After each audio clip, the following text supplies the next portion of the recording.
Donc, mine de rien, pour ceux qui sont nouveaux ce matin, qui sont en visite, on est dans une courte mini-série d'été sur l'Apocalypse. Et là, on est dans les lettres aux 7 églises. Et on est déjà rendu un petit peu plus que la moitié de cette série-là. On entame le 6e dimanche de 10.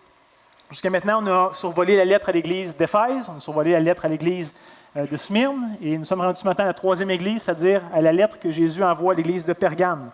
Et un peu comme pour Smyrne et Éphèse, je ne réinventerai pas la roue, j'aimerais simplement vous présenter un bref aperçu de la ville de Pergame au 1er siècle. Ça ressemblait à quoi? C'est quoi les particularités, les distinctives de cette église-là? Donc, comme vous voyez, toujours une petite carte pour se situer. On a vu Éphèse qui était... Marche-tu, ça? Non, en tout cas, 1 Éphèse, 2 Smyrne, 3 Pergame.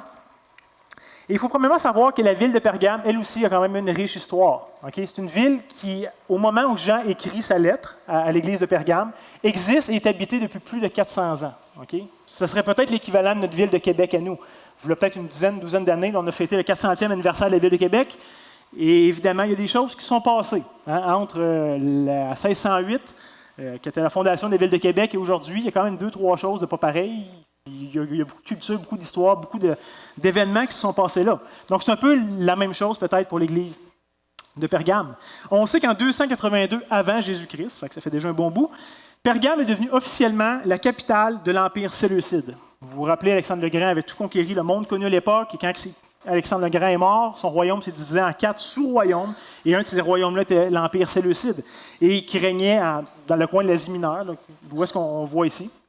Et ils ont fait de Pergame la capitale. Et quelques années plus tard, lorsque les Romains vont venir conquérir cette même région, ils vont garder Pergame comme la capitale de toute l'Asie mineure. Okay? Et vous comprendrez que Pergame était la capitale, on pouvait facilement y sentir la domination romaine. Ça se faisait particulièrement sentir dans la capitale, évidemment. C'est d'ailleurs une des premières villes de toute la région à avoir construit un temple à un des Césars romains, un des empereurs romains. Et Pergame, il faut dire, n'est certainement pas la plus grande ville. On parle d'environ 120 000 à 160 000 personnes de population, donc presque 2 fois plus petite que Éphèse. On se rappelle, Éphèse, 200-250 000, Smyrne, environ 200 000 personnes, donc des villes assez grandes. Pergame ne compétitionnait pas, 120 à 160 au maximum, mais c'est quand même une des villes les plus importantes de la région de par son titre, de parce que c'est la capitale de cette place-là. Et donc, Pergame était par le fait même le porte-étendard du culte de l'empereur dans tout l'Empire, dans toute cette partie-là, du moins, de l'Empire romain. Pergame, sinon, est connu pour sa géographie particulière. Je ne me rappelle plus les photos que j'ai mises exactement. On voit que Pergame est construite sur le flanc d'une montagne et sur le sommet d'une montagne. C'est quand même particulier. Il n'y a pas tant de villes que ça qui sont construites comme ça. Et le célèbre archéologue Sir William Ramsay décrit la ville de Pergame de cette manière-là. Il nous dit, de toutes les autres villes d'Asie mineure, Pergame est celle qui donnait le plus aux voyageurs l'impression d'une cité royale, de par son élévation au-dessus de toute la plaine de la région. Donc, Pergame trônait, et autour de Pergame, c'est toutes des plaines. Fait que vraiment, Pergame était visible de loin et trônait sur cette colline-là. Autre chose aussi importante à dire, c'est que Pergame ne pouvait pas compétitionner avec Éphèse ou Smyrne en termes de commerce, évidemment. Pergame, premièrement, n'est pas au bord de l'eau. On se rappelle que Éphèse et Smyrne avaient des ports importants, et ils étaient aussi directement sur la voie romaine, fait que beaucoup de marchandises transigeaient par ces deux villes-là. Pergame, ce n'est pas le cas.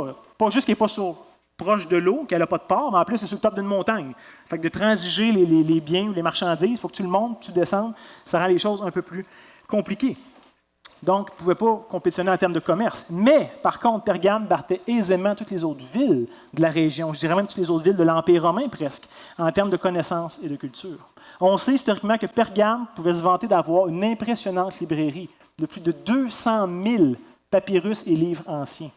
Okay, c'est un centre de savoir important dans l'Empire romain. Et il y a juste la fameuse librairie d'Alexandrie qui pouvait se vanter d'avoir plus que Pergame. Mais Pergame était la 2e plus grande librairie au monde à l'époque, avec tout le savoir, la connaissance que ça détenait. Ça, c'est une esquisse de ce que ça avait de l'air une fois construit. En haut, là où est-ce que le monument le plus haut, il y a comme un grand mur qui est là, et ça aurait été supposément la librairie de Pergame. Sinon, au niveau religieux, on sait que Pergame avait une multitude de différents cultes et différents dieux qui étaient adorés là. Ce n'est pas surprenant. Le contexte au 1er siècle était païen, monothéiste, il y avait plusieurs dieux. Mais on sait que Pergame vénérait particulièrement les dieux grecs. Et c'est quand même pas surprenant, sachant qu'ils ont été conquis par l'Empire grec et que l'influence grecque était majeure. Ça ici, c'est un peu là, une maquette de reconstruction de Pergame. Ça, c'est un des autels qu'ils ont retrouvés. Et je ne sais pas si c'est l'original qu'ils ont transposé au musée de Berlin ou s'ils l'ont refait en neuf, mais ça, c'est un des entrées d'un des temples qu'il y avait à Pergame. C'est de toute beauté, c'est immense. Et comme je disais, Pergame avait une fascination ou quelque chose de particulier en rapport avec les dieux grecs, entre autres Zeus et Athéna. Mais la particularité religieuse de la ville de Pergame, et ça c'est important qu'on le sache, c'était le culte d'Asclépios. Pas le nom le plus fun à prononcer, mais c'est quand même quelque chose qui était majeur. Asclépios était le dieu guérisseur, qui prenait une forme de serpent. Et d'ailleurs, c'est le laissé encore. Ça, c'est l'auditoire, l'amphithéâtre, merci, de Pergame, à flanc de montagne. C'est de toute beauté. C'est vraiment, vraiment beau. Mais Asclépios, qu'on voit ici à gauche, est représenté comme un serpent. Et c'est encore l'emblème de notre médecine moderne. Les deux serpents qui s'entrecroisent, ça vient de là, ça vient de Pergame. Et même qu'on sait historiquement que Hippocrate, le célèbre médecin de l'Antiquité, qui a fait le serment d'Hippocrate, que les médecins encore aujourd'hui, du moins jusqu'à dernièrement, faisaient, venait aussi de Pergame. Il a pratiqué à Pergame, il était connu beaucoup à Pergame. Et on nous dit que des gens de partout dans le monde convergeaient vers Pergame, vers cette ville-là, pour offrir un culte à Asclépios en espérant être guéris de leurs maladies et de leurs infirmités. Et selon les légendes ou l'histoire, du moins, apparemment, ça marchait d'une façon ou d'une autre. Fait que très populaire, Pergame, pour le culte d'Asclépios. Sinon, le dernier point que j'aimerais mentionner concernant Pergame, c'est que le gouverneur de la ville avait un droit très particulier. Et c'était ce qu'on appelait à l'époque le ius gladi, qui est en latin. Mais ça veut dire que le gouverneur aussi avait le droit au glaive, ou avait le droit à l'épée.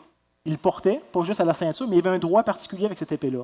Ça signifiait qu'il pouvait mettre à mort n'importe qui, n'importe quand, pour n'importe quelle raison. Et ça, c'était un droit qui était extrêmement rare dans tout l'Empire romain. Il y avait des systèmes judiciaires, il y avait des cours de justice, il y avait des lois en place, et la justice se faisait par ces intermédiaires-là d'habitude. Mais certains individus avaient le droit, de César même, d'avoir le ius gladi, de pouvoir porter l'épée et de l'utiliser dans n'importe quelle circonstance qu'ils jugeaient pertinente de le faire. Donc, comme je vous dis, c'était exceptionnel dans tout l'Empire romain, mais c'est le gouverneur de Pergame, qui était la capitale, avait ce droit-là. Il faut comprendre que c'était un pouvoir qui pouvait probablement beaucoup intimider les chrétiens de Pergame, de par le culte de l'empereur. S'ils ne se soumettaient pas, ils pouvaient être mis à mort directement, pas juste par un processus de cour, pas juste un emprisonnement, mais si le monsieur ne filait pas ce journée-là, ça en était fini pour toi. Donc, avec tout ce bagage-là en tête, lisons la lettre que Jésus envoie à l'église de Pergame. Et vous allez voir qu'il y a des liens assez intéressants entre ce qu'on connaît maintenant de la ville et les éléments que Jésus leur communique. Si on pouvait lire en Apocalypse chapitre 2, les versets 12 à 17. J'ai terminé du PowerPoint, je ne pense plus qu'il n'y a rien d'autre. Si on pouvait mettre le texte à l'écran, s'il vous plaît.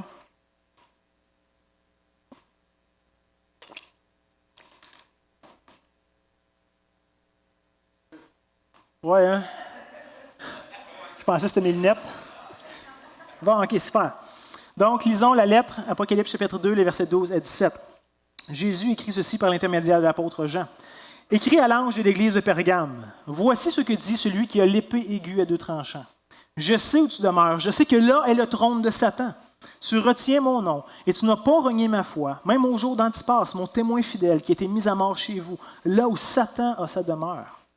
Mais j'ai quelque chose contre toi.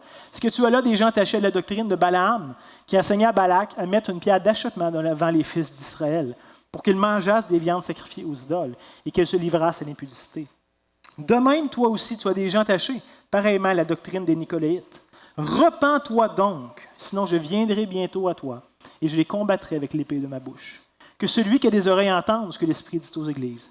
À celui qui vaincra, je donnerai de la manne cachée. Je lui donnerai un caillou blanc, et sur ce caillou est écrit un nom nouveau que personne ne connaît, si ce n'est celui qui le reçoit. Donc ça, c'était la lecture de la parole de Dieu ce matin. Et comme dans les dernières semaines, ce qu'on a vu, la lettre à l'église de Pergame s'ouvre de la même manière, écrit à l'ange de telle ville. Dans ce cas-ci, c'est Pergame. Et comme à chaque fois, Jésus va prendre la peine de s'introduire à cette église-là, d'une manière différente, d'une lettre à l'autre, mais toujours en référence avec la révélation que Jean avait eue au chapitre 1. Et sa révélation, la manifestation que Jésus va donner, ou l'introduction que Jésus va faire de lui-même, est toujours, je pense, pertinent jusqu'à un certain point, avec chacune des églises à qui il écrit. Et dans ce cas-ci, Jésus se présente, vous avez remarqué, comme étant celui qui a une épée à deux tranchants qui lui sort de la bouche. Et comme on avait vu, c'est une image, ce n'est pas nécessairement littéral, mais ça communique une vérité. Et ici, dans le contexte d'une ville où le gouverneur avait droit au ius gladi, au droit à l'épée. C'est probablement un excellent rappel pour les chrétiens de savoir que c'est ultimement Christ qui a l'épée la plus menaçante. C'est une chose de craindre Rome, mais Christ est beaucoup plus menaçant que Rome. C'est Christ qui a réellement le droit de vie ou de mort absolue sur qui que ce soit. Oui, les hommes peuvent l'avoir jusqu'à certains points, mais Christ est celui qui l'a de manière absolue. C'est Christ qui donne la vie à qui il veut, c'est Christ qui reprend la vie à qui il veut et quand il veut. Et ça, c'est réellement quelque chose que les croyants de Pergame peut-être avaient besoin de se rappeler. Et malgré ce que les croyants de l'Église de Pergame pouvaient penser ou pouvaient expérimenter dans leur quotidien, l'épée de Christ est beaucoup plus dangereuse que l'épée romaine. Il vaut beaucoup mieux mourir sous l'épée romaine et être accueilli par Christ que d'échapper à l'épée romaine et de devoir subir celle de Christ. Et comme on va voir plus tard dans les lettres, Jésus va faire référence une deuxième fois à cette fameuse épée qui sort de sa bouche en guise de jugement. On en reparlera rendu là. Sinon, on vient le verset 13, on peut voir l'encouragement et ce que Jésus va donner à l'Église de Pergame. Et je nous rappelle que Jésus connaît personnellement, connaît intimement chacune de ces églises. Tu sais, des fois, on pourrait dire, mais nous autres, on est une petite église de campagne à Bécancour, il ne doit pas nous connaître tant que ça. Tu sais. Non, Jésus connaît chacune de ces églises. Chacun des membres qui attirent à lui, qui joignent ensemble pour faire une église, il les connaît. Il connaît le regroupement de chacun de ces personnes-là. Il connaît les forces de chaque église, il connaît les faiblesses de chaque église. Et on peut lire au verset 13, Jésus va leur dire, « Je sais où tu demeures, je sais que là est le trône de Satan. Tu retiens mon nom et tu n'as pas renié ma foi, même au jour d'Antipas, mon témoin fidèle, qui a été mis à mort chez vous, là où Satan a sa demeure. » Deux affirmations assez fortes. Et comme je disais, je pense que c'est important pour nous de se rappeler que Jésus connaît vraiment chacune de ces églises personnellement, qui connaît à la fois leurs forces, qui connaît leurs faiblesses, et qu'on ne peut pas rien lui cacher. C'est pas comme si on avait plein de faiblesses, plein de forces, c'est-à-dire qu'on peut mettre de l'avant, on peut faire du gros marketing, grosse publicité, on ne trompera pas Jésus. Il va quand même connaître nos faiblesses. Même si on les cache le mieux possible, même si on est un peu hypocrite, même si on est excellent à jouer un jeu, on ne peut pas tricher Jésus. C'est pas mauvais, je pense, de se rappeler qu'actuellement, Jésus a probablement des félicitations à nous faire. À nous aussi, l'Église évangélique d'aujourd'hui. Je pense qu'on ne fait pas tout de travail et tout de mauvais. Mais c'est important aussi de se rappeler que Christ a probablement des reproches à nous faire en tant qu'Église. Je ne pense pas qu'on peut avoir la prétention d'être une Église parfaite qui marche droitement dans tous les domaines et qui est irréprochable. Je ne pense pas. Je pense qu'il y a aussi des reproches que Christ aurait à nous faire. Et c'est pour ça que c'est salutaire. Pas juste de lire les reproches que Christ fait aux églises d'Apocalypse, mais c'est salutaire qu'on ne s'assise pas nous-mêmes juste sur nos forces, sur nos succès, sur les choses bonnes qu'on fait. Certainement, est-ce qu'on va en être fiers et continuer à persévérer dans ça? Mais on devrait aussi toujours être en train de se comparer honnêtement au miroir de la parole de Dieu. Parce que chacun des reproches que Jésus va faire aux églises de l'Apocalypse, il ne les fait pas sur des nouvelles choses que ces églises-là ne savaient pas. Ce n'est pas comme si Jésus avait rajouté des règles en cours de route, puis que les églises étaient ignorantes de ces nouvelles règles-là, puis là, il les enfreignait inconsciemment. Ce n'est pas ça du tout le point. C'est sur des éléments que Dieu avait déjà révélés dans sa parole qu'il va juger les églises. Et les différentes églises, pour une raison ou pour une autre, avaient mis en oubli, avaient dévié un peu de ce qu'ils connaissaient déjà de la parole de Dieu, de ce que Dieu leur avait demandé, ce que Dieu avait exigé d'eux. Et c'est pour ça, je pense, que c'est salutaire pour nous-mêmes qu'on soit capable de s'évaluer périodiquement. À chaque fois qu'on voit Christ faire une reproche à une église, comme il fait à quelques reprises dans l'Apocalypse, on devrait s'arrêter pour nous-mêmes et chercher à voir où est-ce que nous, en tant qu'Église, on néglige peut-être un peu la parole de Dieu. Est-ce qu'on prend pour acquis certaines choses de la parole de Dieu? Ou est-ce qu'on joue avec les mots pour finalement en arriver à nos fins, ce qu'on préfère? Parce que la réalité de ces églises-là est aussi notre réalité jusqu'à un certain point. On n'est pas parfait, on est encore dans la chair, on est prompt à justifier à peu près n'importe quoi au nom du bien. Donc, ça devrait à toutes les fois nous exhorter à s'évaluer honnêtement. Et je vous rappelle que c'est un des buts de cette série d'été-là, qu'on puisse s'évaluer, qu'on puisse réfléchir à nous-mêmes. Pas juste regarder des églises qui vivaient il y a 2000 ans, puis se permettre de les juger de haut, mais être capable de se regarder notre propre visage. Qu'est-ce qu'on fait de bien? Qu'est-ce qu'on fait de moins bien? Qu'est-ce qu'on fait avec cette réalité-là? Sinon, pour revenir au verset 13, j'aimerais juste souligner que le contexte de l'Église de Pergame semble être particulièrement hostile au christianisme. Je suis convaincu que vous avez remarqué dans le texte. Jésus affirme que Satan a son trône et sa demeure à Pergame. Rien que ça. C'est quand on y pense, c'est des mots forts. La semaine passée, on a vu que les Juifs de Smyrne formaient la synagogue de Satan à cause de leur grand zèle à persécuter les chrétiens de la ville de Smyrne. Mais ici, dans le cas de Pergame, l'image est encore beaucoup plus forte. Il n'y a pas juste une synagogue de Satan, mais le trône et la demeure de Satan même dans cette ville-là. Comment est-ce qu'on devrait comprendre l'affirmation que Jésus va faire aux croyants de Pergame? Et selon le contexte de la ville, selon ce qu'on a vu ensemble rapidement tantôt, Je pense qu'il peut y avoir 3 manières complémentaires pour nous de comprendre ce que Jésus veut communiquer à ces chrétiens de Pergame. Premièrement, comme je l'ai dit tantôt, il y avait un temple à Pergame qui était dédié à Zeus. Et Zeus, dans la mythologie grecque, est le roi des dieux, et le père des dieux, celui qui est le plus grand, le plus fort, le plus puissant. C'est celui qui règne sur toute l'Olympe, et l'Olympe qui était un peu la demeure des dieux, si vous voulez. Fait qu'est-ce que ça faisait une référence à ça? Et là, on n'a pas les images, mais Pergame était construite sur une montagne, comme on a vu tantôt. Et le temple de Zeus, c'était l'édifice le plus élevé de la montagne, celui qui était le plus grand, celui qui régnait sur toute la montagne.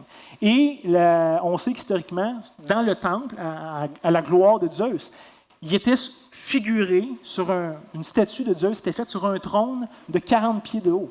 Donc, lorsqu'il parle du trône de Satan, ce que les croyants de Pergame ont compris peut-être du Zeus, qui usurpait le titre de roi des dieux, de père des dieux, qui régnait sur le top de la montagne, sur son trône, qu'on voyait à des milles à la ronde. Est-ce que c'était ça qui était question? Peut-être que oui. Une deuxième manière de comprendre si les affirmations de Jésus en rapport avec le culte seraient en rapport avec le culte d'Asclépios, qu'on a vu tantôt. Historiquement, on sait que c'est un culte qui était très important dans la ville de Pergame, très lucratif. La majorité des pièces de monnaie qu'on a retrouvées dans cette région-là du monde avaient toutes, d'une manière ou d'une autre, l'effigie d'un serpent, qui représentait ici Asclépios. On sait que c'était majeur pour la ville de Pergame. Et donc, les chrétiens associaient peut-être le symbole du serpent à Satan. On sait dans la Bible, Satan est souvent présenté comme un serpent. On en parle dans la Genèse. Dans l'Apocalypse, ils vont revenir sur ce sujet-là en désignant le diable comme étant le serpent ancien. Donc, est-ce que c'était les rapprochements ainsi qui étaient faits? Peut-être. Et même que dû au supposé miracle de guérison attribué à Asclépios dans l'Ancien Monde, il avait reçu le titre de Dieu sauveur. Et ça, encore une fois, pour les chrétiens, ça devait être choquant, parce que pour les croyants, il y a un seul sauveur, c'est Jésus-Christ. Ce n'est pas Asclépios. Donc, de voir un serpent qui représentait, d'une façon imagée, Satan, recevoir le titre de sauveur, c'était probablement choquant. Et peut-être, sinon, il y a une troisième façon de comprendre ce que Jésus veut dire lorsqu'il considère que Pergame est la capitale romaine ou est le centre administratif de Rome dans toute la région de l'Asie mineure. Et donc, Satan aurait certainement eu définitivement un pied à terre dans cette partie-là du monde, en étant le représentant de Rome, en affirmant la puissance de Rome, l'autorité romaine. Et comme on l'a vu la semaine passée, Satan utilise tous les moyens à sa disposition pour en arriver à ses fins. Et c'est un thème qui revient fréquemment dans l'Apocalypse. Et on a vu qu'un de ces moyens-là va être de manipuler les institutions, les religions, les philosophies, les dirigeants, les lois, les systèmes de pensée en général, pour finir par imposer son agenda. Et les hommes ne sont pas en train de faire ça consciemment que Satan est derrière. Ils le font en pensant que c'est leur idée, puis que c'est une bonne idée, mais ils se font prendre au piège. Au 1er siècle, Rome était définitivement un outil que Satan a su utiliser pour égarer les hommes, en leur présentant un faux concept, un faux espoir, une fausse sécurité, une fausse prospérité. L'Empire romain était un des plus grands empires. Et au 1er siècle, c'était stable, c'était un empire de paix, il y avait une bonne économie, c'était prospère, ça marchait bien. Et Satan utilisait ça peut-être pour faire une fausse espoir aux hommes. Et même, on sait qu'il a profité de cette super puissance mondiale-là qu'était Rome pour particulièrement écraser, persécuter les croyants. C'était pas juste que les croyants étaient persécutés de manière générale, c'était légal, c'était l'État même qui courait après les croyants. Et honnêtement, je serais curieux, moi, de savoir à quoi est-ce que les chrétiens de Pergame ont compris la référence du trône de Satan ou de la demeure de Satan. Est-ce qu'ils ont pensé au trône de Zeus? Est-ce qu'ils ont pensé à Asclépios, le sauveur? Est-ce qu'ils ont pensé à l'oppresseur romain qui s'opposait à Dieu et à son peuple? Je ne sais pas, peut-être un mix des trois, peut-être autre chose, je n'ai aucune idée. Mais certainement que ça devait peser en balance quelque part. Mais une chose était sûre, c'est que d'être chrétien à Pergame n'était pas de tout repos. La façon que Jésus parle de cette ville-là, la désigne comme étant le trône et la demeure de Satan, ça devait être assez difficile d'être chrétien, de pouvoir vivre là. Mais somme toute, l'Église de Pergame persévérait malgré l'opposition à laquelle elle pouvait faire face. Jésus va nous dire, dans le texte, que Antipas, qui était un homme qu'on connaît à peu près rien, a dû payer de sa vie le fait de suivre Jésus fidèlement. Et c'est intéressant, je pense, que Antipas, que Jésus nous présente, il l'appelle le témoin fidèle. Et ça, c'était le titre que Christ s'attribue lui-même dans le chapitre 1. Christ se présente comme le témoin fidèle, et ici, il l'appelle Antipas, le témoin fidèle, reconnaissant sa persévérance jusqu'à la fin. Et en tout cas, je trouve ça le fun de voir ça. Donc, ce qu'il faut retenir, c'est que même en s'exposant à la persécution, même au martyr que l'Église de Pergame a connu, cette Église-là a su persévérer dans la foi, de continuer à marcher pour Christ. Et ça, c'était tout à son honneur. Dans un contexte difficile comme ça, dans un contexte où il y avait une persécution qui était violente et intense, de continuer malgré ça, c'est tout à leur honneur. Je ne sais pas comment nous on aurait fait, mais eux l'ont fait. Et maintenant vont venir les reproches de Jésus. Parce que Pergame, malgré qu'elle persévère dans la foi de manière générale, n'est pas à l'abri de recevoir un reproche. Elle est reprochable dans certains des aspects, qu'on peut lire en Apocalypse chapitre 14, verset 14 et verset 15. Jésus va leur écrire, « Mais j'ai quelque chose contre toi. » Et je vous rappelle s'il parle à l'Église. « J'ai quelque chose contre toi, Église de Pergame. Parce que tu as là des gens attachés à la doctrine de Balaam, qui enseignaient à Balak à mettre une pierre d'achoppement devant les fils d'Israël, pour qu'ils mangeassent des viandes sacrifiées aux idoles et qu'elles se livrassent à l'impudicité. De même, toi aussi, tu as des gens attachés pareillement à la doctrine des Nicolaïtes. » Okay?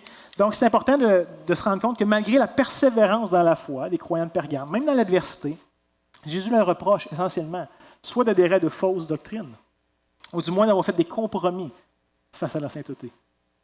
Donc, d'une manière générale, ils sont bons, ils persévèrent, et c'est une bonne chose, mais ils ne sont pas parfaits pour autant. Et pour bien comprendre de quoi c'est question, aussi à quoi Jésus fait référence, bien évidemment, il faut comprendre de quoi il s'agit quand il parle de Balaam, Balak, etc. Là. Et il ne faut pas être surpris que la référence nous vient encore une fois de l'Ancien Testament. Dans l'Apocalypse, il cite régulièrement ces concepts-là de l'Ancien Testament. Vous rappelez-vous de l'histoire de Balaam? Vous savez, vous êtes familier avec ça? Et j'assume que la majorité connaissait bien l'histoire. Laissez-moi juste quand même vous rafraîchir la mémoire, juste qu'on se rappelle de quelques petits détails. Et pour ceux d'entre vous qui peut-être n'êtes pas familiers avec, bien, ça va vous donner l'occasion de bien comprendre de quoi il est question aussi. Évidemment, ce matin, par question de temps, on ne pourra pas lire l'histoire de Balaam, mais si vous voulez le lire, cette semaine, ça se trouve au chapitre 22 à 24 du livre des Nombres. Et je vous invite, prenez le temps de le lire. Très intéressant comme lecture, et de voir comment est-ce que ça nous est présenté, et comment Jésus va utiliser ce texte dans l'Ancien Testament, dans le Nouveau. Je vous invite à le faire.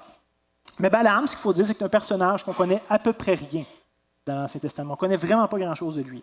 L'Ancien Testament nous présente juste comme un homme étant reconnu dans son milieu pour avoir des pouvoirs ou d'avoir des révélations prophétiques de la part de Yahvé, de la part du Dieu de l'Ancien Testament. Et un jour, Balak, qui était le roi de Moab, voit Israël camper dans la plaine en face de son pays. Et là, il se met à avoir peur. Parce qu'il sait qu'Israël est sorti d'Égypte, que Dieu a combattu contre l'Égypte pour permettre à Israël de sortir. Il sait aussi qu'il y a deux nations qui ont essayé de s'en prendre Israël quand ils étaient dans le désert, et que Dieu leur a donné la victoire, et que ces deux nations-là ont subi des défaites importantes, malgré qu'Israël était juste une gang d'esclaves, qui n'avait pas de tactique militaire, qui n'avait pas d'équipement militaire, et qui se battaient contre des armées, des pays qui avaient une armée avec des armes, etc. Et là, le roi de Moab voit ça devant lui et dit « Ça finira peut-être pas bien pour nous autres, parce que si jamais ils décident de nous attaquer, ou si jamais nous, on décide de les attaquer, si leur Dieu combat encore pour eux, on va essuyer une défaite importante. » Et là, Balak réfléchit un peu et dit, « Qu'est-ce que je peux faire pour essayer de gagner? Parce que leur Dieu est de leur bord. » Il dit, « Colin, je le sais, je vais m'arranger pour que leur Dieu les maudisse.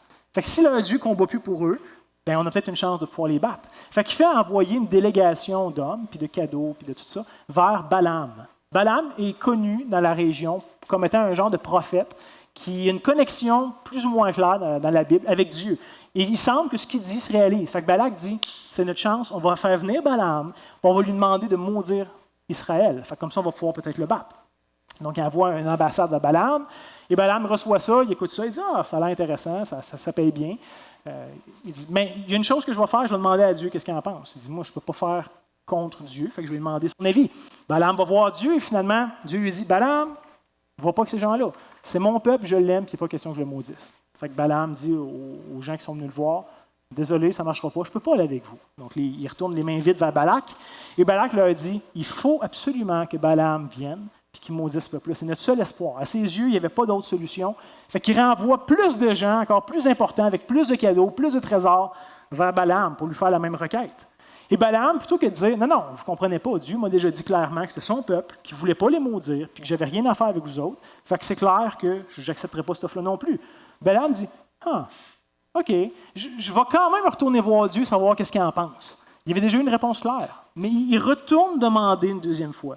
Et Dieu, il répond, et là je paraphrase, « Vas-y donc, fatigant, tu veux y aller? Ben vas-y, mais tu vas obéir à ce que je te dis, par exemple. Tu n'es pas libre de faire ce que tu veux. » Fait que Balaam retourne avec les gens vers Balak. Et vous vous rappelez, il y a cette petite histoire un peu étrange dans l'Ancien Testament où, une première fois, Balaam est sur son âne et l'âne se détourne du chemin. Et là, Balaam, pas trop content, tape son âne, il ne sait pas trop ce qui se passe. Et ça fait ça une deuxième fois, une troisième fois. Et là, Balaam est vraiment fâché après son âne. Et il ne comprend pas trop ce qui se passe. Et là, Dieu permet à l'âne, d'une façon un peu surnaturelle, de pouvoir parler et d'expliquer à Balaam, de dire « Hey, ça fait pas plusieurs années, moi, que je te voyage un peu partout. » Balaam dit « Oui. » Il dit « Ben, puis j'ai toujours fait un bon service, je t'ai jamais fait ce genre d'affaires-là. » Il dit « Non. » Il dit « Ben, pourquoi tu penses qu'aujourd'hui je fais ça? » Puis là, Balaam ne comprend pas trop. Et Dieu, à ce moment-là, lui ouvre les yeux et il voit qu'il y a un ange devant lui, avec un épée à la main, qui s'oppose à son voyage. Et là, Balaam parle un peu à l'ange en disant « T'es qui, toi? Qu'est-ce qui se passe? » Et l'ange lui dit « Dieu n'est pas d'accord avec ton voyage. Dieu n'approuve pas ce que tu fais. Il m'a envoyé pour te tuer. Si l'âne ne s'était pas détourné de moi 3 fois, je t'aurais tué toi et j'aurais laissé la vie sauve à l'âne. » Puis là, Balaam, OK, un peu étonné de tout ça. Il dit « Ah, ben c'est correct, d'abord, je vais retourner chez nous, puis j'oublie ça. Si je peux mourir, ben, ça ne vaut rien d'avoir de l'argent. Si je pourrais être mort, fait, je vais retourner chez nous. » Non, je dis « Non, fais ce que tu veux. Si tu veux y aller, vas-y. Mais dis exactement ce que Dieu veut que tu dises. Tu n'improvises pas, tu ne dis pas ton opinion, tu dis ce que Dieu dit. » Fait que là, finalement, il se rencontre avec Balak. Balak l'amène sur une haute montagne qui voyait tout le peuple d'Israël au loin. Et il dit « Vas-y, je t'ai fait venir pour les maudire. » Et là, Balaam qui dit je ne sais pas, qu'est-ce qu'il faut que je dise? Dieu m'a dit qu'il fallait que je dise exactement ce qu'il disait. Fait que je vais aller demander qu'est-ce qu'il veut que je dise.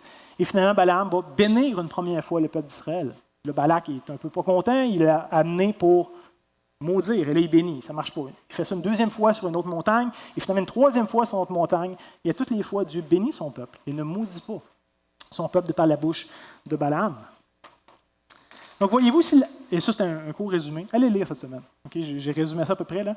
Mais voyez-vous, si Balaam nous est présenté comme un vrai prophète, qui a vraiment une relation avec Dieu, qui reçoit certains oracles de Dieu de manière particulière, il nous est présenté comme un prophète obéissant, entre guillemets, dans le sens où tout ce qu'il fait est correct. Il ne défie pas Dieu d'aucune façon que ce soit. Il ne bypasse pas les ordres de Dieu d'aucune façon que ce soit. Mais la réalité, c'est que c'est un prophète mercenaire. Balaam est juste assez intelligent pour obéir à Dieu, mais il ne craint pas assez pour se satisfaire de ce que Dieu lui demande.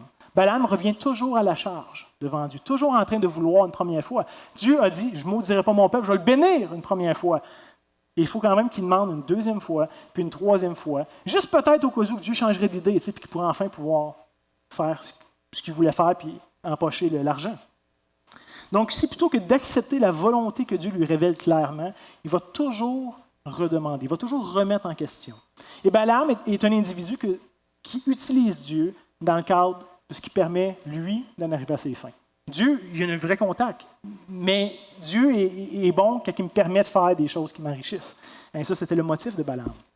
Et Balaam, s'il ne voit pas qu'il a l'autorisation de maudire le peuple de Dieu, va finir par proposer à Balak, le roi de Moab, une solution alternative, disons, pour qu'il puisse enfin avoir la victoire sur Israël.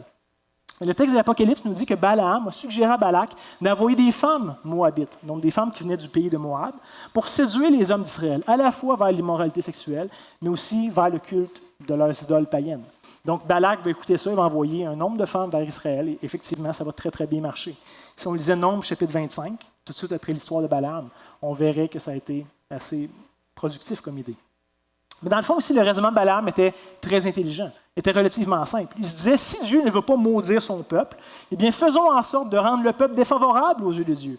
Comme ça, ils n'auront pas sa faveur de toute façon. Dieu va s'éloigner d'eux et on va peut-être pouvoir gagner.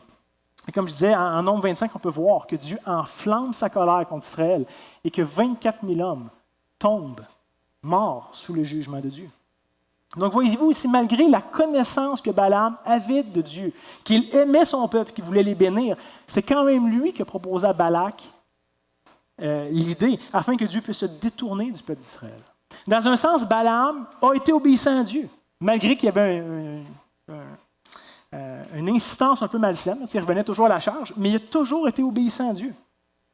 Et c'est techniquement pas lui qui a enfreint aucun des ordres de Dieu. Balaam a été obéissant à la lettre. Mais ça ne l'a quand même pas empêché de réfléchir, de suggérer à quelqu'un d'autre un projet pour faire échouer ici la volonté de Dieu, pour que son peuple tombe dans l'immoralité. Malgré que Balaam, lui, avait les mains propres dans l'histoire. Lui, ce n'est pas Célie. Il a été obéissant. C'est Balak qui a mis en exécution le plan, et c'est chacun des Juifs qui ont écouté le plan et qui ont finalement tombé dans l'immoralité à la fois sexuelle et religieuse. Balaam avait les mains propres. Lui n'était pas coupable de rien directement, malgré que l'idée venait de lui. Et si on veut faire des parallèles, il y aurait dans l'Église de Pergame, selon les dires de Jésus, des individus qui ne faisaient pas nécessairement partie du peuple de Dieu, mais qui restaient en périphérie et qui, par leur piété extérieure, venaient influencer les croyants à faire certains petits compromis. Hein? Et peut-être que ces gens-là avaient l'air de l'extérieur consacrés, des gens pieux, un peu comme Balaam. Le gars a l'air obéissant, il a l'air soumis à Dieu, il a l'air d'un bon gars. Hein? Mais ces gens-là, ils ne recherchaient pas premièrement ni la gloire de Dieu, ni le bien de son peuple. Ils sont là comme Balaam, comme des mercenaires qui profitent à la fois des grâces de Dieu et à la fois de la bonté du peuple de Dieu. C'est ce que le texte semble nous dire. Et si ces gens-là, dans l'Église de Pergame, agissaient vraiment comme Balaam, eh bien, ils ne faisaient pas nécessairement de compromis eux-mêmes. Hein, Balaam n'a pas fait de compromis, lui. Il a été fidèle, comme je disais. Mais il y avait juste assez de connaissances, juste assez de crainte de Dieu pour marcher droit lui-même. Mais il ne se gênait pas pour encourager les autres à faire certains petits compromis. Balaam savait que Dieu voulait bénir son peuple et voulait le bien de son peuple. Et il a quand même pensé à une idée de faire tomber ce peuple-là, loin de la grâce de Dieu. Voyez-vous? Maintenant, sous quelle forme pouvaient se manifester les compromis pour les croyants de l'Église de Pergame? C'est une chose de savoir qu'il y avait des gens qui agissaient un peu comme Balaam dans l'Église et qui faisaient ce genre de compromis-là, mais comment ça se manifestait pour les croyants? Et très certainement, je pense que ça pouvait prendre la forme de participation au culte païen. Hein, on sait que Pergame est une ville idolâtre. Et il ne faut pas oublier que tous ces événements-là, qui avaient rapport avec les cultes païens, étaient des événements sociaux et culturels, qui étaient au cœur de la vie de chaque ville.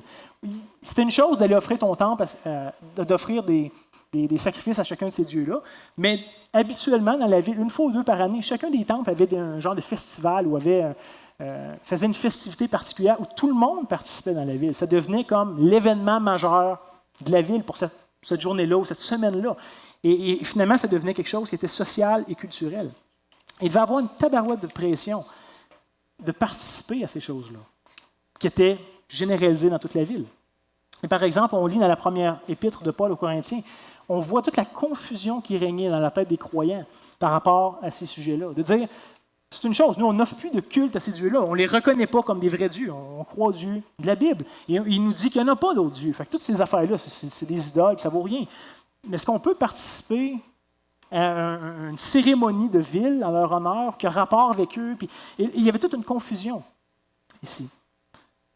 On sait aussi qu'historiquement, plusieurs rituels païens, ou avec des idoles, des dieux païens, finissaient par une forme ou d'autre d'inconduite sexuelle. Et c'était très libertin, disons.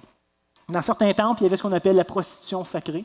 Ça faisait partie du culte que tu offrais à certains types de dieux, surtout les dieux en rapport avec les fertilités, puis les champs, puis les récoltes et tout ça. Sinon, on sait que d'autres formes de culte ou de festivals religieux comme ça finissaient avec des orgies ou quelque forme, ce soit d'immoralité sexuelle. Et dans le fond, pour le chrétien, ce qu'il faut comprendre, la difficulté était au point de dire, est-ce que c'est mal de participer dans ces événements-là sociaux, où toute la ville participe, ou est-ce que c'est correct? Eux ne participaient pas dans le but d'honorer tel ou tel dieu ou telle divinité, ou peu importe. Ils participaient comme quelqu'un qui voulait prendre part à la fête, sans nécessairement avoir de culte à rendre à ces dieux-là. Hein? Ils voulaient juste prendre part aux activités culturelles avec leur famille, leurs amis, leurs collègues de travail, comme c'était normal de faire, comme ils avaient toujours fait avant d'être chrétiens. Et là, comme ils se questionnaient en disant, est-ce que c'est encore permis de le faire? Pour eux, ils recherchaient l'aspect social, probablement en premier, et pas tant l'aspect religieux.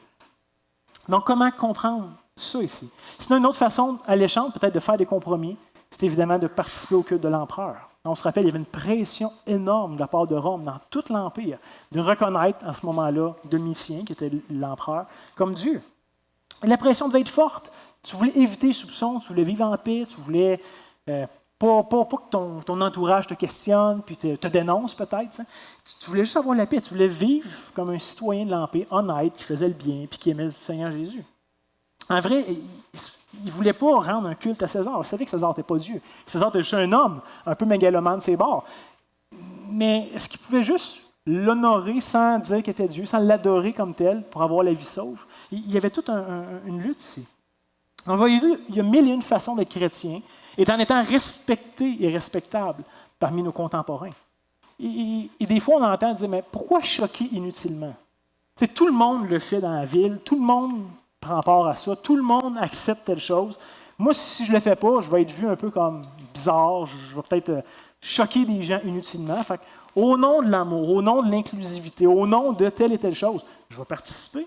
Et peut-être même, on ne sait pas, ce sera une bonne possibilité d'annoncer l'Évangile, puis d'être en contact avec des gens, puis de parler du Seigneur. Puis, pourquoi pas participer?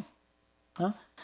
Et en passant, soyons pas ici assez naïfs pour croire que c'est un problème uniquement du temps de l'Église de Pergame. Okay? Soyons pas assez naïfs pour croire que c'est uniquement leur problème à eux. Encore aujourd'hui, je pense que le christianisme est confronté à la possibilité de faire 1001 compromis. Et 1001, c'est un euphémisme ici. Là. Il y en a pas mal. Et souvent, ces compromis-là sont déjà acceptés, déjà banalisés dans la société. Tout le monde trouve ça acceptable, tout le monde trouve ça normal, tout le monde trouve ça bien correct. Et donc, les chrétiens disent, ben là, pourquoi pas? Qu'est-ce qu'il y a de mal, finalement? Si tout le monde le fait, si tout le monde trouve que c'est correct, moi, je ne le fais pas dans la même optique qu'eux, mais je veux juste participer avec eux, je veux juste être normal, je veux juste... Pourquoi pas? Et on va revenir tantôt sur la pertinence de ce texte-là pour nous aujourd'hui. Mais pour l'instant, je voudrais juste dire quelques mots rapidement. C'est la deuxième reproche que le Seigneur va leur faire à l'Église de Pergame. Parce que comme si ce n'était pas déjà assez de se faire comparer à Balaam, qui n'était pas l'exemple le plus positif de l'Ancien Testament, le Seigneur va leur faire un autre reproche similaire. Hein, c'est d'avoir des gens qui sont attachés à la doctrine des Nicolaïtes. Si vous étiez là il y a 2 semaines, vous vous rappelez sûrement, on a entendu parler des Nicolaïtes dans la lettre que Jésus envoie à l'Église d'Éphèse. Hein, le Seigneur avait félicité les Éphésiens, ou du moins les croyants d'Éphèse, d'avoir eu de la haine pour l'enseignement des Nicolaïtes. Et Jésus prend explicitement la peine de nous dire que c'est un enseignement que lui aussi haït. Aujourd'hui, on n'est pas totalement sûr sur l'identité des Nicolaïtes. Il y a quelques opinions là-dessus qui sont possibles. Mais une chose est sûre, Christ approuve absolument pas cet enseignement-là, qui semble être très populaire et très répandu en Asie mineure. Et s'il en parle à plusieurs reprises dans l'Apocalypse, c'était que c'était assez commun. Une chose est sûre aussi, Christ n'approuve pas ça. Et c'est bon des fois de se rappeler que le christianisme enseigne un message qui est exclusif. Jésus va dire quoi? Il va dire, je suis le chemin, la vérité, la vie. Nul, ça veut dire personne, rien, niet, nada, je ne connais pas d'autre langue. Nul ne vient au Père que par moi. C'est assez exclusif comme message. Ça ne laisse pas la place à grand-chose d'autre. Hein? Et de ce message-là, il n'y a rien à ôter, puisqu'il y a juste une chose. Fait que si l'autre, il n'y a plus de message, mais surtout, il n'y a rien à rajouter à ce message-là. Et dans un monde aussi relativiste que le nôtre, où est-ce que tout est correct, tout est ouvert, tout est une possibilité, ça peut être gênant des fois, en tant que chrétien, d'affirmer avec autant d'assurance une vérité absolue. Le chemin, la vérité et la vie. Il n'y a pas d'autre moyen, pas d'autre accès, pas d'autre culte, pas d'autre façon d'accéder à Dieu que par Jésus-Christ. Ça sonne assez intolérant, merci, dans une société. Qu'on veuille ou pas, c'est que ça l'enseignement de la Bible. On est libre après ça d'y croire ou pas y croire, mais c'est ça que la Bible dit. Et le danger de notre siècle va ressembler beaucoup à celui de Pergame. D'ouvrir la porte juste un peu plus large que ce qu'elle est. On n'est pas en train de défoncer la porte, on n'est pas en train de fermer la porte à clé, on ouvre une petite affaire de plus, une couple de degrés de plus. On persévère quand même dans une bonne direction. D'une manière générale, nous sommes chrétiens, mais on aime juste, ou on tolère un petit peu d'avoir une doctrine, d'avoir des pratiques un peu moins exclusives, un peu plus permissives, un peu plus ouvertes, un peu plus inclusives, hein, au nom du bien, évidemment. Et les chrétiens de Pergame, malgré qu'ils persévéraient dans la foi chrétienne, étaient tout aussi capables, eux aussi, de tolérer l'immoralité, soit l'immoralité physique ou l'immoralité spirituelle. Proposés par Balaam ou par les représentants de Balaam, si je peux les appeler comme ça. Ou peut-être par les Nicolaïtes, peu importe qui ils étaient ou peu importe leur philosophie. Là. Mais comme on l'a déjà vu, il nous rappelle le croyant devrait toujours croire dans un plus grand amour des choses que Dieu aime et dans une plus grande haine de ce que Dieu haït. Parce que oui, Dieu haït des choses. Des fois, on pense que Dieu est tellement bon et tellement amour qu'il aime tout. C'est faux. La Bible nous dit explicitement à plusieurs endroits que Dieu haït certaines choses. Il ne fait pas juste moins les aimer, il les haït, la Bible nous dit. Et le croyant est appelé à grandir à l'image de Dieu, à grandir à la ressemblance de Dieu, d'aimer de plus en plus ce que Dieu aime et d'haïr de plus en plus ce que Dieu haït. Ça fait partie du processus de sanctification. Et le Seigneur aussi s'attend que son peuple prenne position pour ce qui est vrai, pour ce qui est bon et de ce qui est saint. Ce n'est pas le monde, ce n'est pas la culture, ce n'est pas nos préférences qui déterminent ce qui est bon, vrai et saint. La ligne est déjà tracée. Les standards sont déjà mis. Ce n'est pas nous qui sommes libres de retracer une ligne, d'émettre d'autres standards. C'est déjà fait. On a le choix d'accepter ça ou de le refuser. On a vraiment un choix honnête là-dessus. Mais on n'est pas libre de retracer les standards que Dieu a tracés ou de redéfinir ce que Dieu a défini. On est appelé à s'y soumettre ou à s'opposer à ça. Sinon, pour avoir mis en lumière le problème de l'Église de Pergame, Christ va leur faire une exhortation assez importante. Il va leur dire au verset 16, « Repens-toi donc. » Et je vous rappelle ici, il parle à l'Église. Repens-toi donc, sinon je viendrai bientôt à toi et je les combattrai avec l'épée de ma bouche. » Et ici, l'exhortation est assez claire, je pense. C'est dur de manquer le point. Les croyants de l'Église de Pergame sont interpellés, tous. Personne n'est appelé à rester passif dans l'Église de Pergame. Évidemment, ceux qui se permettent de faire certains compromis ou qui encouragent les autres à faire des compromis sont exhortés à les abandonner pour suivre Christ fidèlement. Ça s'adresse premièrement à eux, oui. Mais implicitement, le Seigneur demande à tous les croyants de cette Église-là de faire du ménage parmi eux, jusqu'à un certain point. Ne pas tolérer ceux qui vivent non repentants dans des compromis par rapport à la foi, que ce soit la doctrine, que ce soit la pratique. De ne pas tolérer ça. Ou de ceux même qui proposent des compromis, même si eux-mêmes ne le vivent pas, mais qui sont à l'aise d'ouvrir plus large. S'il n'y a pas de repentance, l'Église s'appelle à faire du ménage. Sinon, le texte nous dit que c'est Jésus lui-même qui va venir faire le ménage avec l'épée de sa bouche. C'est assez catégorique qu'on y pense. C'est assez fort comme image. Et notez bien que Jésus ne viendra pas combattre l'Église de Pergame avec son épée. C'est pour ça que le texte nous dit. Mais il va venir combattre ceux qui sèment le trouble parmi l'Église de Pergame. Mais c'est quand même à l'Église en entier que l'exhortation est faite de venir et de discerner et d'agir. Même ceux qui ne font pas de compromis, même ceux qui sont fidèles sont appelés à l'action, parce que de rien faire, c'est de cautionner. Hein, on a un proverbe ou un adage qui dit ça.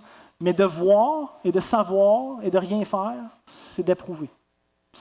Et c'est vrai. L'Église n'est pas une communauté d'individus qui n'ont rien à voir ensemble. L'Église, c'est une communauté qu'on veille les uns sur les autres, qu'on cherche le bien les uns des autres. Et de finalement pas être en train de chercher le bien de l'autre est un mal. On n'est pas en train de montrer de l'amour. On est en train de montrer, à la limite, qu'on se fout de la personne et qu'on ne veut rien avoir à faire avec elle. Puis on va venir au verset 17, la promesse que Jésus va faire à ceux et celles qui vont avoir pris au sérieux sa parole. Il va leur dire que celui qui a des oreilles entende ce que l'Esprit dit aux églises. À celui qui vaincra, je donnerai de la manne cachée. Et je lui donnerai un caillou blanc. Et sur ce caillou est écrit un nom nouveau, que personne ne connaît si ce n'est celui qui le reçoit. Essentiellement, Jésus promet 2 ou 3 choses, dépendamment comment vous voulez le voir, 2 ou 3 récompenses à tous ceux et celles qui vont avoir pris au sérieux sa parole. Premièrement, il nous dit la manne cachée, puis un caillou blanc. Peut-être qu'à première vue, vous allez me dire c'est assez poche comme récompense. Smyrne, eux autres, ils ont reçu la couronne de vie. Tout a du pain et une roche. Ça a l'air poche, mais ça ne l'est pas. Okay? Évidemment, ici, la manne va faire référence à cette nourriture surnaturelle. Vous savez, vous connaissez l'histoire d'Israël dans le désert. Ça fait référence à cette nourriture surnaturelle que Dieu a providentiellement donnée avec abondance à son peuple pendant toutes les années qu'il était au désert. On se rappelle, il y a des centaines de milliers de personnes qui sortent d'Égypte et qui traversent, qui tournent en rond dans le désert. Okay? Il n'y a pas beaucoup de nourriture pour nourrir autant de gens. Et Dieu avait providentiellement fourni à ça. Donc, si Dieu va promettre cette nourriture spéciale, cette manne cachée, à tous ceux et celles qui ne se sont pas vautrés dans la nourriture sacrifiée aux idoles, comme il nous est mentionné au verset 14. Et je trouve ça honnêtement tellement intéressant de voir Jésus qui dit aux croyants de Pergame qu'ils ne manqueront de rien, même s'ils se privent de la table des faux dieux, mais qu'au contraire, ils vont avoir une nourriture en abondance encore plus excellente. Il y a une promesse ici qui est pertinente au contexte de Pergame. Et la réalité, c'est que le Dieu de la Bible est tellement généreux qu'on ne perdra jamais rien à le suivre. Jamais. Okay? Même si à première vue, ça nous coûte. Même si à première vue, on se sent privé. Même si à première vue, ça peut faire mal. On ne perdra rien. Il sait comment nous récompenser. Il sait comment se rappeler de chacun des choix qu'on fait ou qu'on ne fait pas pour lui à son honneur. Et ici, ce qu'il dit au croyant de Pergame, c'est si tu te prives de quelque chose, inquiète-toi pas, tu ne seras pas vraiment privé finalement. Tu vas avoir beaucoup plus et beaucoup mieux. Deuxième récompense va être un caillou blanc. Et à première vue, ça ne veut rien dire pour nous, un caillou blanc. Mais encore une fois, il faut comprendre la référence. Et pour comprendre la référence, il faut se remettre dans le contexte ici du 1er siècle. Il faut savoir que les cours de justice rendaient des verdicts avec des cailloux, avec des roches. Une roche blanche pour les innocents et une roche noire pour ceux qui étaient coupables et qui allaient être condamnés. Donc, si l'idée de recevoir une roche blanche, une pierre blanche de la part de Jésus, voudrait probablement dire qu'à ses yeux, nous sommes purs. Nous sommes innocents, nous sommes non coupables. Il y en a des millions qui vont être trouvés coupables devant lui, mais ses enfants vont être vus comme non coupables. Et pourtant, aux yeux du monde, le chrétien qui ne compromet pas sa foi peut être vu comme quelqu'un d'un peu intolérant, voire un peu rigide, un peu vieux jeu. Mais pour Dieu, c'est un signe de succès. C'est un signe de fidélité, c'est un signe d'honneur qu'il va savoir récompenser. Et lors du jugement, tous les croyants fidèles, pas juste ceux de Pergame, tous les croyants fidèles vont recevoir cette pierre blanche, d'une manière imagée, j'imagine, qui va communiquer leur pureté, qui va communiquer leur innocence aux yeux de Dieu. Et je me rappelle que ce n'est pas parce que nous sommes peu et innocents en nous-mêmes. Ce n'est pas parce qu'on est tellement bons que Dieu va enfin reconnaître toute notre valeur, puis toute notre bonté, c'est pas le point du tout. C'est parce qu'on va avoir persévéré jusqu'à la fin dans l'œuvre accomplie par Jésus-Christ, qui nous justifie. C'est l'Évangile qui rend notre salut possible. C'est pas parce qu'on est tellement bon, puis qu'on a tellement évolué qu'à la fin de notre vie, on est digne de Dieu. C'est tellement pas le cas. C'est qu'on a été des échecs monumentaux par rapport à Dieu, ses attentes, sa loi, mais que Christ, en venant mourir, a pris sur lui cette colère. Il a bu toute la coupe de la colère de Dieu qu'on méritait. Et il l'a pris sur lui, lui qui était parfaitement innocent. Et à sa résurrection, il nous a donné sa justice. Donc, ce n'est pas juste qu'il nous ôte notre péché, mais qu'il nous donne sa propre justice. Il y a un échange ici qui est fait pour le croyant. Et c'est de ça qu'on va pouvoir... c'est comme ça qu'on va pouvoir triompher. C'est comme ça qu'on va pouvoir paraître non coupable devant un Dieu pour qui on a 1001 raisons d'être très coupable. Mais le péché va avoir été enlevé, va avoir été expié par Christ. Et l'idée ici d'avoir un nom nouveau sur le caillou blanc présente probablement l'idée d'intimité entre les croyants et leur sauveur. Hein? Il y aurait autre chose à dire, mais je ne vais pas rentrer là-dedans ce matin. Mais il faut juste se rappeler, Dieu ne vient pas juste sauver un groupe indéfini de personnes. Il ne fait pas juste dire, go, la gang de loin, là, mettez-vous dans ce coin-là, ceux qui veulent me suivre, puis je vais m'arranger avec vous plus tard. Ce n'est pas le cas. Il vient sauver personnellement chacun des individus qui composent son peuple. Et il nous rappelle que chacun sont élus avant la fondation du monde, spécialement créés par lui, spécialement choisis par lui. Il connaît chacun de ses élus de manière intime. Et probablement l'idée d'un nom nouveau à chacun d'entre eux présente cette réalité-là d'intimité, que Dieu est un Dieu personnel. Et de toutes les églises qu'on a vues jusqu'à maintenant, je pense que Pergame est probablement celle avec laquelle on peut faire le plus de liens pour nous-mêmes aujourd'hui, pour notre Église. Pergame s'est présenté comme une Église qui, d'une manière générale, est fidèle au Seigneur. Même dans l'adversité, même s'il y a de la persécution, même si certains s'exposent même au martyr, et qui est quand même fidèle. Mais Pergame nous est aussi présenté que d'un point de vue pratique. Elle ressemble peut-être un peu trop à la culture ambiante. Donc, d'une manière générale, fidèle au Seigneur, du point de vue pratique, un peu déficiente. Et je trouve particulièrement intéressant que le nom de la ville de Pergame, que le nom de la ville soit Pergame. Parce que Pergame veut littéralement dire marié. C'est ce que ça signifie. Vous savez, dans l'Apocalypse, le système de pensée de ce monde nous est présenté ou imagé d'une certaine façon. Ça nous est dit que c'est une grande prostituée. C'est l'image que l'Apocalypse va utiliser pour désigner le système de pensée de ce monde. Et l'Église, tant qu'elle, va nous être présentée comme une vierge pure, prête à se marier pour son époux, qui s'est réservée, qui s'est gardée pure pour son époux. Voyez-vous le contraste entre une grande prostituée et une vierge pure qui se garde pour son époux? Il y a un monde de différence entre les deux. Et Pergame, qui s'appelle marié, est appelé à savoir, tu fais quoi? T'es où, là? À qui tu te donnes? Tu te gardes pour l'époux et tu te gardes pure et belle, ou est-ce que tu te donnes à un monde tout croche et finalement tu deviens une grande prostituée? Lorsque l'Église se conforme au monde, elle compromet sa pureté tout le temps, à toutes les fois. Il n'y a pas moyen d'être conforme un peu au monde et de rester cette belle vierge pure, sans tache. Régulièrement, la Bible nous met en garde de l'adultère spirituel, qui se manifeste par toutes sortes de compromis dans nos vies, toutes sortes d'idolâtries dans nos vies qui prennent le dessus, qui finalement, il y a Dieu. C'est pas qu'on renie Dieu, il est là, mais il y a autre chose qui est là. Et la question que j'ai pour nous ce matin, que j'aimerais qu'on puisse répondre, chacun pour nous-mêmes, c'est est-ce que dans l'Église, si on tolère des compromis mondains? Est-ce qu'on accepte une ouverture juste un peu plus large, ne serait-ce qu'une petite affaire de plus? Est-ce qu'on accepte ça? Et bien sûr, toujours au nom de l'amour et de l'exclusivité. Les êtres humains, on est experts pour faire le mal au nom du bien. Si on faisait le mal au nom du mal, on ne le ferait pas. Mais on est capable de justifier ces choses-là de toutes sortes de façons pour le présenter comme quelque chose de bien. Et pas seulement est-ce qu'on tolère le compromis, mais est-ce qu'on encourage le compromis? Est-ce qu'on est comme ces gens que Jésus présente comme Balaam? Est-ce qu'on fréquente des personnes comme Balaam, qui ont une piété extérieure, qui ont un témoignage extérieur, qui ont une profession de foi extérieure, qui disent suivre Dieu, mais qui en réalité sont des opportunistes et qui agissent selon leurs intérêts et pas selon les intérêts de Dieu ou de son peuple, premièrement? Et ce n'est pas nouveau. Il y a toujours eu ce genre de personnes-là dans l'Église. Ce n'était pas le cas juste de Pergame. Il y a toujours eu des gens à travers toute l'histoire de l'Église qui flirtent un peu avec l'Église, qui flirtent un peu avec le monde. Parce que la réalité, c'est qu'il y a des avantages à être dans le monde. Il y a des avantages ici tout de suite. Il y a des avantages à être avec l'Église. Et je veux prendre les deux. Je prends tout. Moi, tout ce qui est bon, je le prends. Mais ce n'est pas comme ça que ça marche.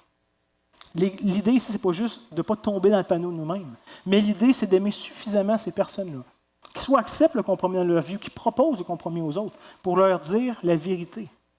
Les aimer assez pour leur présenter la réalité que ce n'est pas acceptable aux yeux de Christ. Et pour les inviter à une vraie repentance. Plutôt que juste se fermer les yeux en disant « c'est pas mon affaire, c'est sa vie, il s'arrangera, il s'arrange lui puis Dieu. Et d'avoir une forme d'individualisme chrétien. Là. Non.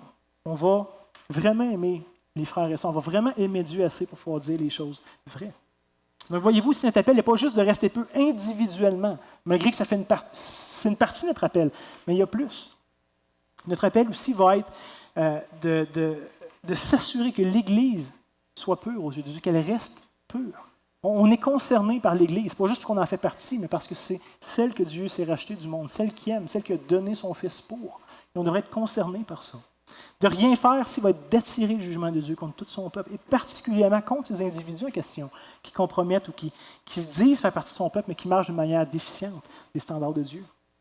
Et la réalité, c'est qu'à Pergame, c'est seulement une portion de l'Église qui était réprochable. Jésus n'est pas en train de dire « toute l'Église, vous êtes dans le champ ».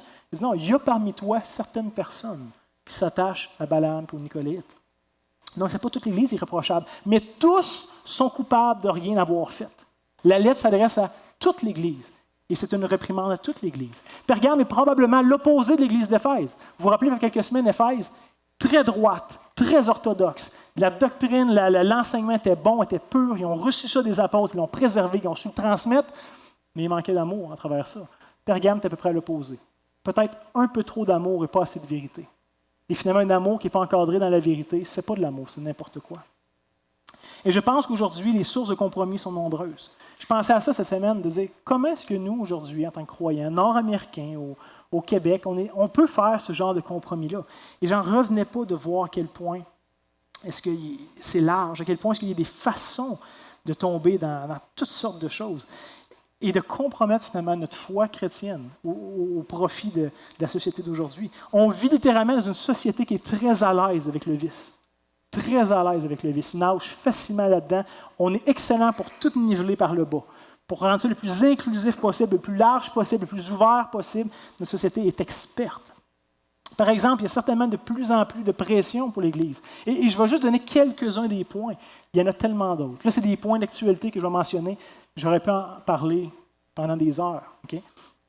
Mais il y a certainement de plus en plus de pression pour l'Église d'accepter, par exemple, l'homosexualité comme un choix valide, un choix viable. C'est-à-dire, si c'est une relation d'amour entre deux adultes consentants, pourquoi pas? Qu'est-ce qu'il y a de mal là-dedans? Mais malheureusement, ce n'est pas simplement une question d'opinion, de préférence. Moi, si c'était juste de moi, je dirais, c'est ta vie, fais ce que tu veux, mon ami, je m'en fous. Ça, c'est mon opinion à moi. Mais ce n'est pas ça. Le point, la question, c'est qu'est-ce que Dieu dit de ça? Qu'est-ce que Dieu dit des choses? Où est-ce que lui a tracé la ligne? Qu'est-ce qu'il dit qu'un homme est? Qu'est-ce qu'il dit qu'une femme est? Qu'est-ce qu'il dit que c'est quoi la relation qu'unit un homme et une femme? Dans quel cadre, comment, pourquoi? Ce n'est pas un jugement que j'émène moi-même. En tant que chrétien, j'accepte le jugement que Dieu fait des choses. Et c'est ça que la chute est venue provoquer chez nous, cette capacité de s'élever nous-mêmes à pouvoir dire qu'est-ce qui est bien, qu'est-ce qui est mal. On s'attribue à nous quelque chose qui est uniquement à Dieu. Dieu, en tant que créateur, peut définir ce qui est bien, ce qui est mal. Et Adam et Ève savaient très bien ce qui était mal et bien avant la chute, mais ce n'est pas eux qui émettaient le jugement. Dieu avait déjà émis ça c'est bien, ça c'est mal, et tu t'en tiens à ça. Depuis la chute, l'homme est capable de s'élever, d'être côte à côte avec Dieu, même des fois de s'élever au-dessus de Dieu, et de dire, peu importe ce que Dieu dit, peu importe où est-ce que la ligne est tracée, je décide que maintenant la ligne est ici, que ça c'est la bonne ligne. Et ça, c'est la folie que le péché produit chez nous. Mais ça, ce n'est pas un jugement qu'on émène nous-mêmes. En tant que chrétien, on n'est pas libre d'émettre nos propres jugements. On est libre d'accepter ce que Dieu émet de lui-même. On peut aussi penser à toute la question de l'avortement, du suicide assisté. C'est encore en vigueur dans l'actualité.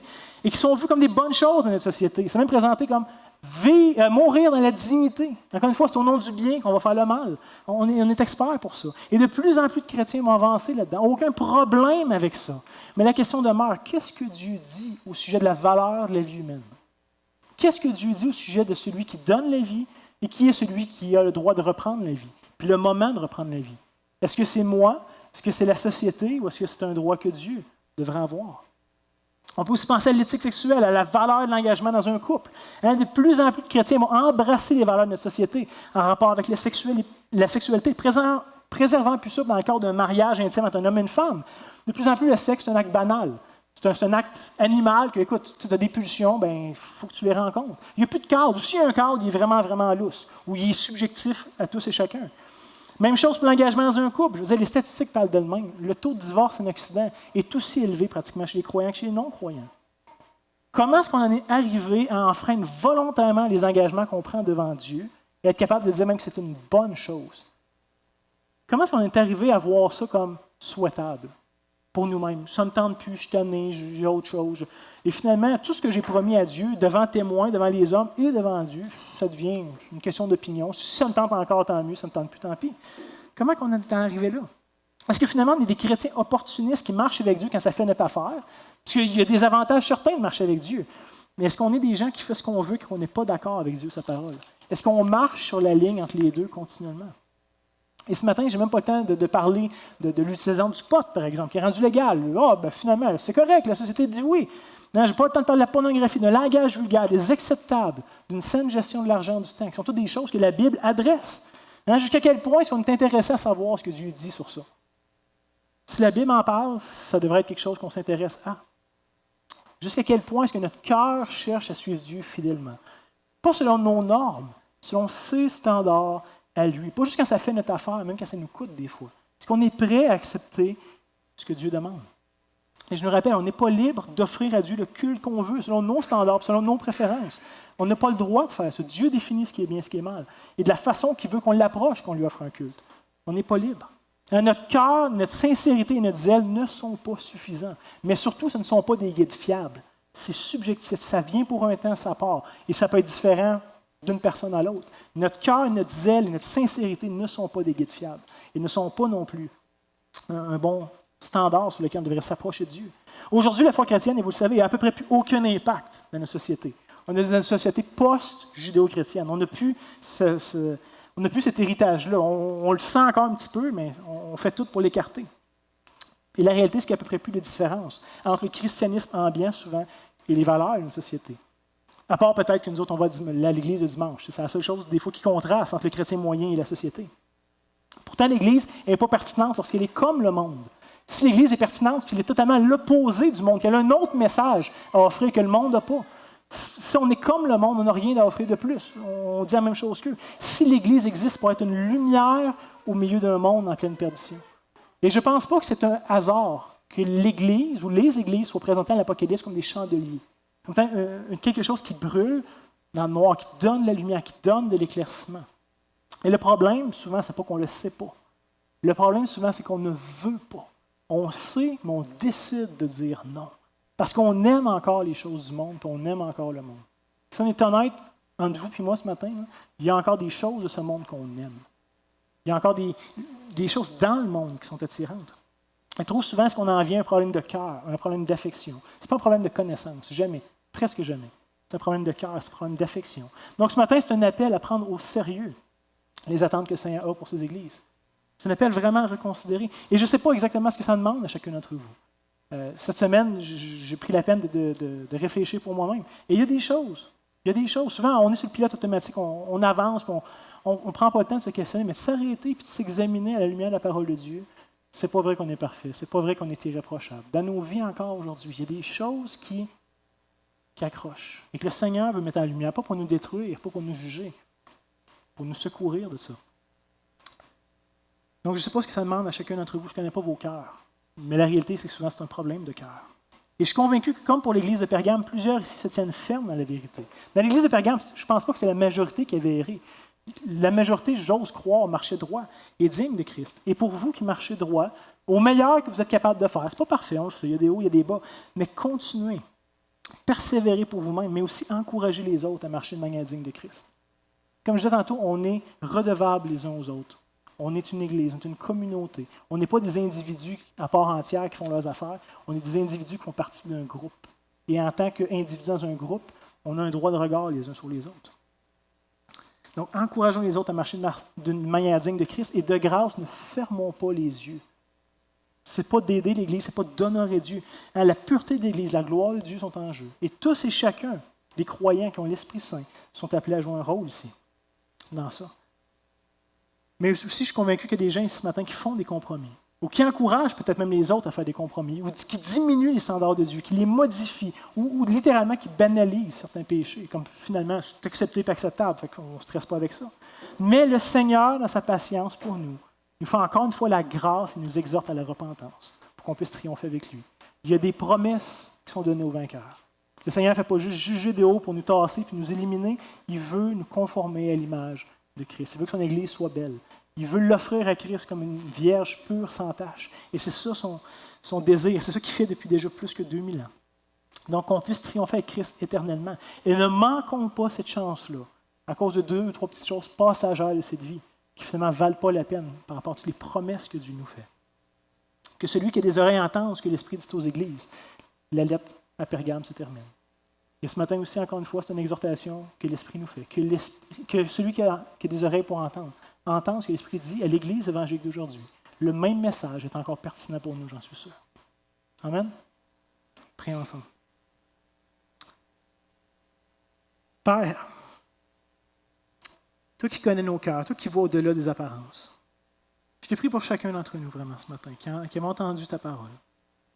Pardonne nos cœurs, je t'en prie, qui sont encore tellement obsédés par les choses du monde. Fais-nous comprendre à quel point c'est stupide de penser que les choses ici-bas peuvent égaler, peuvent compétitionner avec toi, avec toutes les promesses que toi tu nous fais. Aide-nous, Seigneur, à marcher de manière digne de Christ et de son évangile glorieux.